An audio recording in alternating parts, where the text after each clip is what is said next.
Même heure. Dans le débat de France 24 ce soir, est-il possible d'éradiquer les groupes djihadistes dans le Nord Mali? Quelle est la capacité de résistance d'Al-Qaïda au Maghreb islamique?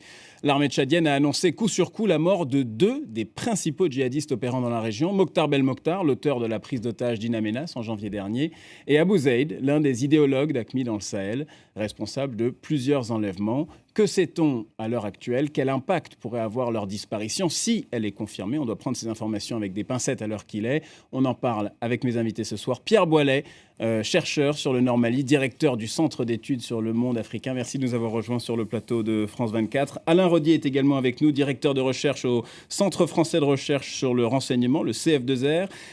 Vous êtes également l'auteur d'Al-Qaïda, les connexions mondiales du terrorisme, paru aux éditions Ellipse. Pierre Conesa est avec nous sur le plateau, maître de conférence à Sciences Po, ancien haut fonctionnaire au ministère de la Défense, où vous avez passé une vingtaine d'années sur les questions stratégiques, et également auteur du livre La fabrication de l'ennemi aux éditions Lafon, et Moussa Gassari, le représentant du MNLA, la rébellion Touareg, le mouvement national pour la libération de l'Azawad, représentant du MNLA en Europe, auteur également. Le livre s'intitule « Il n'y a pas d'embouteillage dans le désert », c'est aux éditions Les Presses de la Renaissance. Alors, commençons d'abord avec vous, Monsieur Rodier, essayons de comprendre, de reprendre le fil des événements des 2-3 derniers jours et de ces 2 annonces qui ont été faites par le Tchad, de la mort d'abord d'Abdelhamid Abu Zaid et de Mokhtar Belmokhtar. Expliquez-nous d'abord un petit peu mieux qui était Abu Zaid et ce qu'il représente pour l'organisation AQMI. Eh bien, c'était le chef le plus important de la Katiba la plus grande dans cette région. C'était l'idéologue du mouvement dans cette région, alors que Belmokhtar, qui commandait également une Katiba, était, disons, plus interlope, c'est-à-dire qu'il se livrait surtout à un certain nombre de trafics. Bon, on a beaucoup dit que Belmokhtar avait rompu à la fin de l'année dernière avec AQMI. Il a toujours été un électron libre. Depuis une dizaine d'années, il faisait un petit peu ce qu'il voulait dans cette région. Et d'ailleurs, il avait déjà été rétrogradé, je dirais, puisqu'il commandait au moment du GSPC la 9e région. Et il avait été dégradé, je dirais, par Drukdel, qui, lui, je rappelle, est le chef d'AQMI, mais qui se situerait toujours, pour le moment, à l'est d'Alger, donc bien loin en Kabylie, bien loin de cette région sahélienne. Ces 2 plus importants chefs étaient un petit peu opposés. Mais la région est grande. On a dit beaucoup de choses sur la rivalité qui les opposait ces derniers mois. C'est-à-dire que je pense qu'on avait surtout envoyé Abu Zaid, le commandement central de AQMI, l'avait envoyé un petit peu pour contrebalancer l'influence de Belmokhtar. Mais il ne pouvait pas se passer de Belmokhtar, parce que Belmokhtar, c'était l'homme qui fournissait les armes, les munitions, le pétrole, les véhicules. Enfin, c'était le logisticien en chef auprès duquel on pouvait acheter tout ce dont on avait besoin. Mais cela dit, lui-même... Il avait revendiqué, je rappelle pour nos téléspectateurs, la prise d'otages spectaculaire qui avait fait des douzaines et des douzaines de morts, et notamment un certain nombre de travailleurs étrangers au site de production gazier d'In Amenas en Algérie. C'était en janvier, quelques jours seulement après le déclenchement des opérations françaises au Mali. Et là, c'est vraiment tout de même un changement dans sa stratégie. Cela dit, son groupe était considéré comme un des plus mobiles. Il avait été signalé, mais non confirmé, en Libye. Il aurait fait son marché là-bas, puisqu'il était donc un grand trafiquant d'armes. Et il a très bien pu, effectivement, monter un groupe dans la région et préparer cette prise d'otage, mais qui est un changement de stratégie. Cela dit, je dois rappeler qu'il ne détient, son groupe ne détient officiellement, à l'heure actuelle, aucun otage français. Oui, rappelons qu'effectivement qu'il y a 7 otages français actuellement détenus, on pense, sans en avoir la certitude, quelque part au Nord Mali, probablement dans la zone de l'Adrar des Iforas où se déroulent actuellement les combats. On reviendra sur la question des otages tout à l'heure. Moussa Gassari, quelles sont les informations dont dispose aujourd'hui le MNLA qui, je le rappelle, a des hommes armés dans le nord du Mali? Vous êtes présent dans le centre de plusieurs villes, Kidal, les localités d'Aguelok, d'In Khalil, corrigez-moi si je me trompe. Quelles sont les informations dont vous disposez sur une éventuelle mort d'Abu Zaid?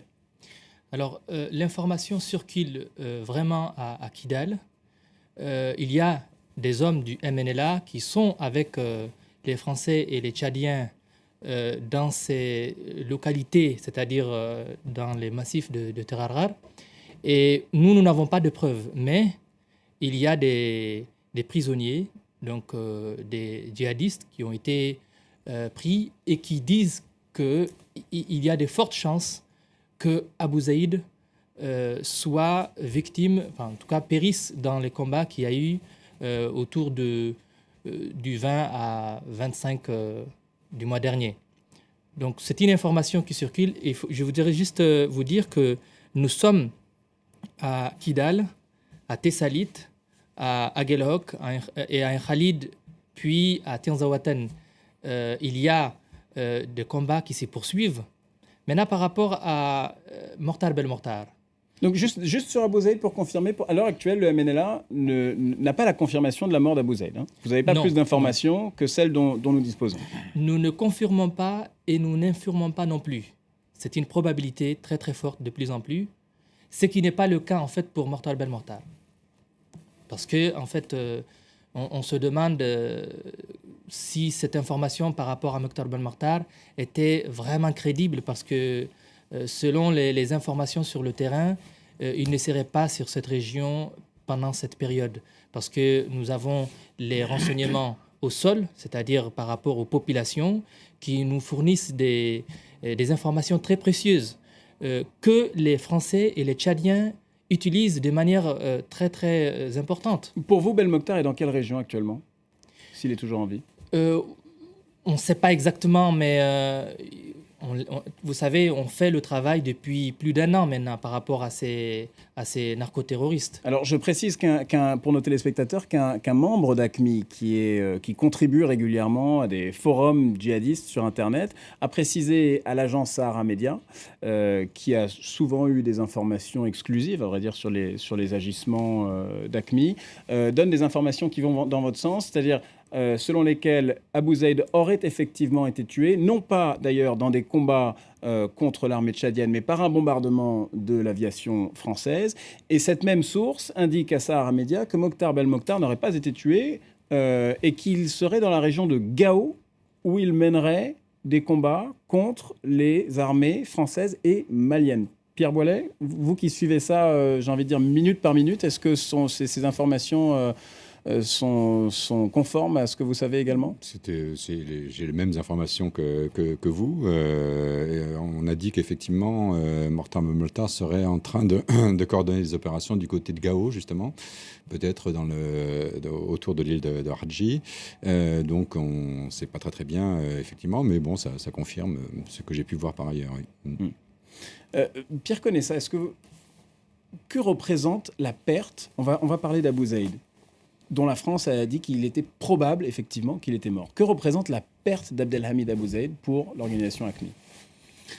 La perte d'un chef dans ce type de structure est toujours effectivement une défaite stratégique. Maintenant, rappelez-vous que quand on regarde le profil de tous ces personnages dont on va parler, tous sont nés par scissiparité, c'est-à-dire tous sont nés d'une scission d'un mouvement qui se disait au départ uni. Bon, que ce soit Abu Zaïd, qui avait lui-même de Drogdal, qui avait lui-même éliminé Attab pour prendre la tête du GSPC, que ce soit Belmokhtar, qui lui-même s'est fâché avec Abu Zaïd, etc., etc. Donc, si vous voulez, la perte d'un chef en lui-même aurait d'autant plus de signification si on était dans une structure très hiérarchisée, dans laquelle, effectivement, chacun aurait une place en soi. Or, la description qu'on a fait, monsieur, c'est effectivement plutôt un ensemble de PME, si vous voulez, qui mènent tous des actions de combat contre le même ennemi, mais avec des techniques qui sont plus ancrées dans le terrorisme, plus ancrées dans l'enlèvement d'étrangers, plus ancrées dans le trafic de drogue, etc. Mais avec la même idée, c'est garder le contrôle d'un territoire particulier. Donc la décapitation est effectivement en soi une très bonne nouvelle. Maintenant, est-ce que ça va faire disparaître ces groupes? Ça, personnellement, j'aurais tendance à en douter.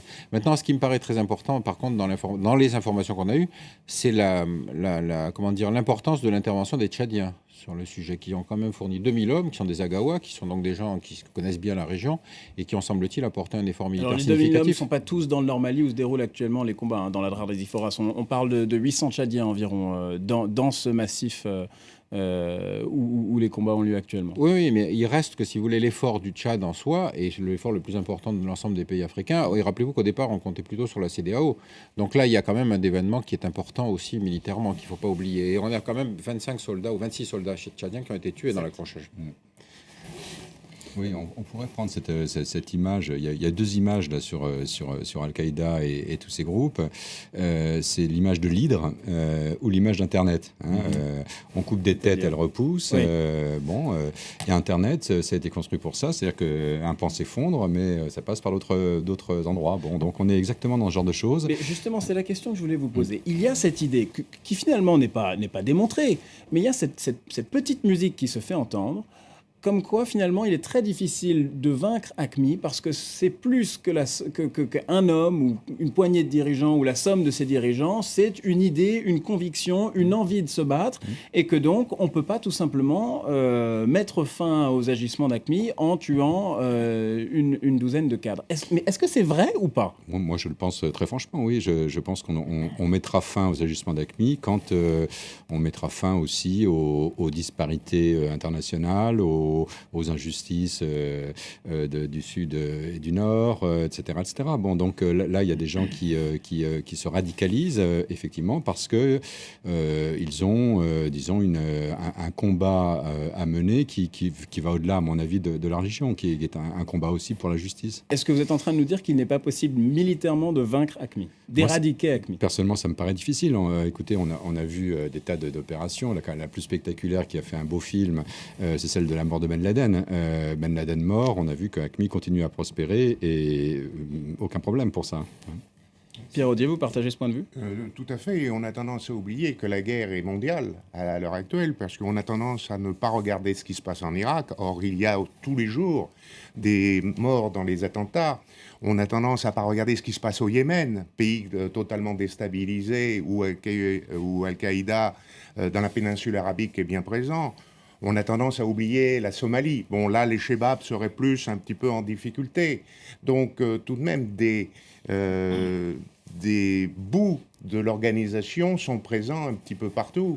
Et le dernier point, c'est en Syrie. Et également où il y aurait des représentants d'Al-QMI. En réalité, ce serait une émanation d'Al-Qaïda en Irak. Oui, mais dans toutes ces zones, que ce soit le Yémen, que ce soit, c'est en partie vrai pour la Somalie,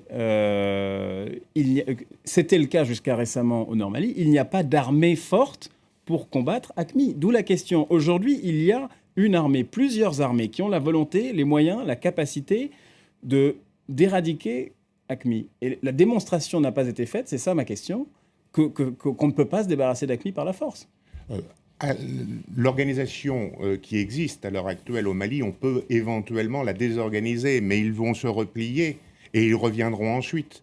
Ils peuvent très bien se replier. Et quand je pense à Belmokhtar, je partage aussi le point de vue qu'il a de fortes chances même d'être encore en vie. C'est le plus mobile. Lui, il a une expérience absolument extraordinaire. Il va de la Mauritanie à la Libye, à peu près, il connaît toutes les pistes. Et c'est d'ailleurs un petit peu pour ça que je ne pense pas non plus qu'il était avec Abu Zayd. D'abord parce qu'il ne s'entendait pas, bien sûr, mais il n'avait pas la même tactique. Lui, c'était pas d'aller se réfugier dans des grottes préparées à l'avance. C'est pas sa tactique. Sa tactique, lui, c'est le mouvement. Être en permanence, être en mouvement, de façon à être insaisissable. D'ailleurs, c'était un de ses surnoms aussi. Et ça le différenciait d'Abu Zayd, c'est ça? Abu Zayd, lui, avait ses quartiers généraux dans la drare des Iphoras? Alors, il avait certainement des dépôts, puisqu'on en a trouvé d'ailleurs. Mais la tactique est totalement, à mon avis, totalement divergente. L'un en mouvement, l'autre un combat, je dirais, plus construit. Pierre Conezin. Moi, je voudrais revenir une minute sur l'analyse que faisait monsieur. Je ne voudrais pas qu'on plaque, si vous voulez, sur ce qu'est Al-Qaïda aujourd'hui, ou en tout cas la mouvance salafiste djihadiste, les schémas qu'on avait à l'époque des guerres révolutionnaires, si vous voulez, contre la pauvreté, l'exploitation, etc. N'oubliez pas quand même que la matrice idéologique, c'est l'Arabie Saoudite, où ce n'est pas un problème de pauvreté, si on y réfléchit bien, que les manifestations religieuses qui sont en particulier manifestées au Mali, mais qu'on avait déjà retrouvées en Afghanistan, c'est l'ambalisme. C'est-à-dire, en fait, le wahhabisme appliqué à ces combattants, qui tuent aujourd'hui plus de musulmans que de non-musulmans. C'est-à-dire qu'aujourd'hui, ce que vous décrivez en Irak, ce qui se passe en Syrie, ce qui se passe au Yémen, etc., c'est surtout une guerre de ces salafistes contre les chiites, par exemple. Tous les jours, il y a des attentats en Irak contre des communautés chiites. Mais comment vous transposez ça au cas du Nord-Mali? Alors justement, ces gens-là, pour l'essentiel, ils ont la même trajectoire. C'est-à-dire qu'ils sont passés par l'Afghanistan, ils sont passés par l'Algérie, et finalement chassés d'Algérie par le pouvoir, ils se retrouvent au Mali. Mais leur emprise sur le territoire malien, là on revient sur une question de pauvreté, c'est qu'ils ont trouvé les canaux de l'enrichissement. L'enlèvement, le trafic de drogue, le trafic de cigarettes, etc. Et donc ces gens vivent de la criminalité parce que c'est la seule ressource dans la région. Donc sur l'idée de l'aide au développement, effectivement, ça prend une partie de leur réservoir de mobilisation. Mais il reste que l'idéologie qui les motive est une idéologie qui a une matrice en Arabie Saoudite, qu'on présente comme un allié, si vous voulez, dans la lutte contre le terrorisme. Un paradoxe sur lequel je continue à m'interroger. Donc, je livre ça à la réflexion, mais... Je suis complètement d'accord avec vous. La seule chose que je dis en parlant de pauvreté, c'est qu'en fait, en dépensant simplement de l'argent, ils arrivent à avoir des milliers de combattants. On l'a bien vu dans le nord du Mali. Et évidemment, ils ont plus de difficultés en France, par exemple. Donc voilà, ça joue aussi sur ce genre de problème. Je voudrais dire aussi, pour compléter... Et pour aller dans votre sens, on est plus prêt à mettre de l'argent dans une opération militaire que dans une aide au développement. Absolument, c'est ça le problème. On aurait dû mettre beaucoup d'argent au nord du Mali depuis pas mal de temps et les choses auraient peut-être été un petit peu différentes. On aurait d'ailleurs pu commencer à mettre de l'argent pour faire des guerres plus tôt. Parce que quand même, AQMI était là depuis 2003. Et si on avait géré ce problème au départ, c'est-à-dire à l'époque où ils étaient quelques centaines, je pense qu'on ne serait pas où on en est actuellement. J'ajoute encore qu'à la limite, une seule personne qui est prête à se faire exploser, c'est déjà AQMI quelque part. Donc on n'est pas non plus en guerre contre le terrorisme. Je crois qu'il faut faire aussi des différences entre les deux. C'est le vocabulaire qu'utilise la France. C'est le vocabulaire qu'utilise la France, mais je trouve que c'est un petit peu inapproprié parce que AQMI se localise dans un certain nombre d'endroits, Al-Qaïda, des groupes différents, et à chaque fois les situations sont différentes quand même. Donc la guerre contre le terrorisme, on ne l'aura jamais fini. En revanche, on peut espérer qu'un jour ou l'autre, on aura peut-être fini la guerre au Mali. Moi, je voudrais juste dire, par rapport d'ailleurs à l'implantation d'AQMI dans cette région, c'est parce que tout simplement, il n'y a pas d'État, il n'y a pas d'armée qui puisse sécuriser à la fois les personnes et leurs biens, et puis les personnes sont quasiment laissées pour compte. Donc, pour une personne qui vit là, servir de guide à quelqu'un qui transporte quelque chose ou qui a une idéologie, on ne se pose pas la question. On nous dit quel est le chemin, je vous donne une telle somme, et il indique le chemin à celui qui est de passage. D'ailleurs, ça fait partie de l'hospitalité locale. Et le MNLA, c'est ça d'autant mieux que certains des combattants qui ont rejoint vos rangs étaient, il y a quelques semaines encore, faisaient partie d'un autre groupe islamiste armé, Ansar Dine. Alors, ça, c'est une autre chose. C'est-à-dire que le MNLA n'a pas d'idéologie religieuse, mais il a trouvé sur le territoire AQMI, il a trouvé aussi le Moujao, et il a fait avec, c'est-à-dire que nous avons combattu l'armée malienne, et puis nous avons crié haut et fort que l'armée malienne ne pouvant pas sécuriser ses territoires, le MNLA a besoin d'un soutien politique, d'un soutien économique pour pouvoir sécuriser ses territoires. Et il faut savoir que actuellement, le Moujao et d'autres sont en train de commettre des attentats suicides sur des combattants du MNLA et qui sont musulmans. Alors est-ce qu'on peut dire que ces gens mènent vraiment un djihad? Pour nous, ce n'est pas vraiment le cas. Alors justement, on va parler des autres groupes armés qui sévissent au Nord Mali. Ça sera la deuxième partie du débat. Restez avec nous sur France 24.